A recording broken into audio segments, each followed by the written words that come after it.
Saksikan peristiwa Garut yang terakhir.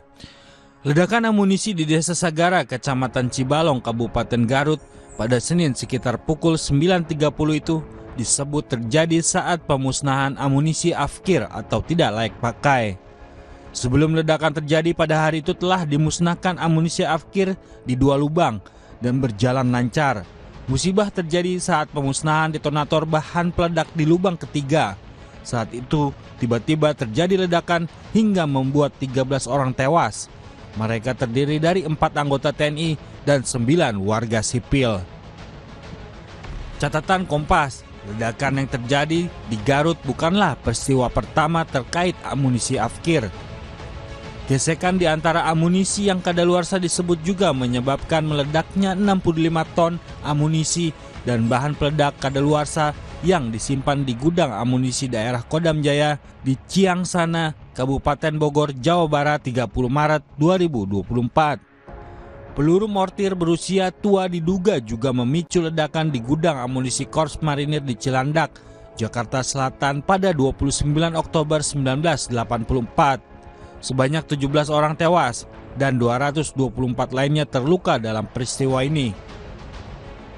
TNI tentu sudah memiliki prosedur yang ketat terkait amunisi afkir, baik itu dalam penggunaan, penyimpanan maupun pemusnahannya. Namun munculnya sejumlah kasus ledakan amunisi afkir seperti terjadi di Garut menimbulkan pertanyaan terkait prosedur tersebut dan penerapannya di lapangan. Adakah bagian dari prosedur itu yang perlu disempurnakan atau disesuaikan dengan perkembangan yang ada? Atau apakah ledakan terjadi karena ada kelalaian dalam pelaksanaan prosedur yang ada? Pertanyaan juga muncul terkait keberadaan warga sipil di sekitar lokasi pemusnahan amunisi afkir di Garut, yang sebagian diantaranya menjadi korban dalam peristiwa itu. Penelusuran Kompas, sejumlah orang menuturkan bahwa kerabat mereka yang menjadi korban dalam peristiwa itu bukanlah pemulung besi dan kuningan bekas hasil ledakan amunisi, namun buruh harian yang sudah bertahun-tahun membantu TNI dalam peledakan amunisi afkir dengan upah sebesar 150.000 per harinya. Bahkan ada warga yang mengaku selama ini bertugas membuka amunisi sebelum diledakkan, meski sebelumnya belum pernah mengikuti pelatihan resmi dan hanya belajar secara otodidak. Lokasi peledakan amunisi di Desa Sagara juga memicu tanya karena hanya berjarak sekitar 1 km dari jalan raya. Tempat itu juga tak terlalu jauh dari warung dan perkebunan warga. Jawaban atas sejumlah pertanyaan itu semoga dapat ditemukan dalam penyelidikan yang tengah dilakukan TNI AD. Penyelidikan ini tak semata untuk mencari siapa yang mesti bertanggung jawab dalam musibah tersebut, namun juga untuk mencegah agar peristiwa serupa tak terulang di masa depan. Untuk itu, sejumlah rekomendasi yang kelak mungkin dihasilkan dari penyelidikan itu juga mesti dijalankan secara ketat dan disiplin. Dengan demikian, ledakan amunisi di Garut semoga menjadi peristiwa terakhir di tanah air.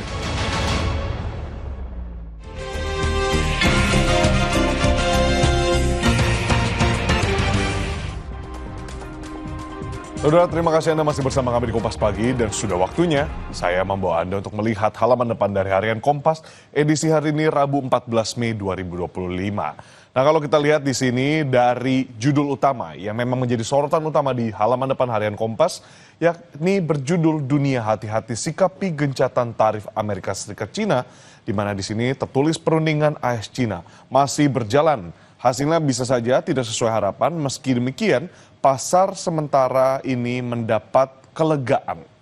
Nah, saudara, memang kalau kita lihat di sini juga di dalam foto terdapat orang-orang yang berjalan di depan papan saham elektronik yang menunjukkan indeks Nikkei Jepang di sebuah perusahaan sekuritas pada Selasa 13 Mei 2025 di Tokyo.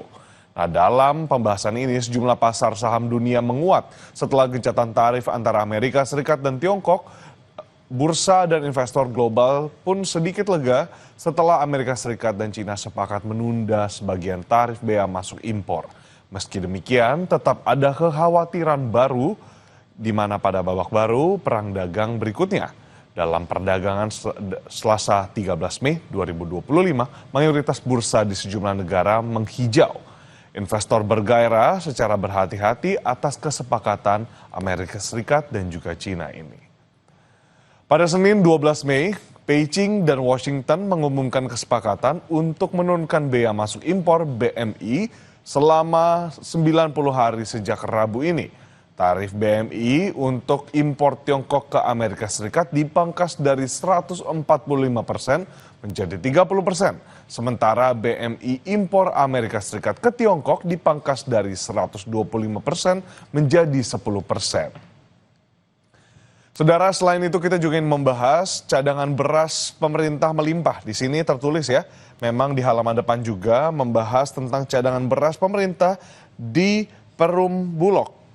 Ya, di sini menunjukkan tembus 3,7 juta ton. Stok beras ini tertinggi dalam 58 tahun terakhir dan melampaui stok beras di kala Indonesia mencapai swasembada beras pada 1984. Berlimpahnya stok beras Indonesia ini juga membuat sejumlah negara pengekspor beras seperti Thailand, Vietnam, dan Myanmar gerah. Negara-negara tersebut mulai mendiversifikasi negara tujuan ekspor beras mereka. Kementerian Pertanian mencatat per 13 Mei 2025, stok beras pemerintah di Bulog mencapai 3,77 juta ton. Dari jumlah itu, 2,02 juta ton beras merupakan hasil serapan gabah, beras dari dalam negeri, dan sisanya merupakan beras impor tahun 2024. Saudara, selain informasi yang ada di halaman depan, ada pula informasi lain yang ada di halaman dalam Harian Kompas hari ini. Salah satunya ada di halaman 15, yakni tentang evaluasi total prosedur pemusnahan amunisi TNI, di mana sejumlah warga mengungkapkan kerabat mereka yang menjadi korban ledakan rupanya sudah bertahun-tahun membantu TNI dalam pemusnahan amunisi Afkir di Garut, Jawa Barat. TNI perlu mengevaluasi total prosedur standar operasi pemusnahan amunisi ini sehingga insiden ledakan seperti terjadi di Garut, Jawa Barat tak terulang lagi. Pemusnahan amunisi Afkir bukanlah rutinitas biasa sehingga tidak boleh melibatkan orang yang tidak punya keahlian, termasuk warga sipil. Lingkungan sekitar lokasi juga harus benar-benar steril. Sejumlah fakta baru terkuak, saudara. Sehari setelah ledakan di lokasi pemusnahan amunisi Afkir di Desa Sagara, Kecamatan Cibalong, Kabupaten Jawa Barat ini, sebanyak 13 korban tewas, 4 prajurit TNI, dan 9 warga sipil dapat diidentifikasi dan sebagian besar sudah dimakamkan. Informasi barusan yang saya soroti, saudara, dapat dibaca selengkapnya di Harian Kompas edisi hari ini, Rabu 14 Mei 2025, atau secara daring melalui kompas.id.